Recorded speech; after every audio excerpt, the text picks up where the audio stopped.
Hello again. This is the first section to Mount Buffalo. Mount Buffalo rises to about 1700 meters and at the top has a very surprising plateau.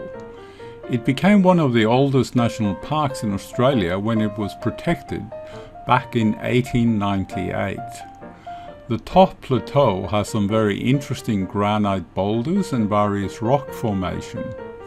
The highest point is called the Horn. It has a 360-degree lookout as it sits on top of a huge granite rock formation. During summertime, this is a popular place for bushwalks, rock climbing, abseiling and hang gliding. You will also see a lot of cyclists coming up and down the road. In winter you can do some skiing like toboggan runs and cross-country skiing.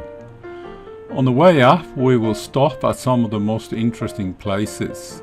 The first section takes us from a roundabout in Porepunkha to the car park for the lower Eurobin falls.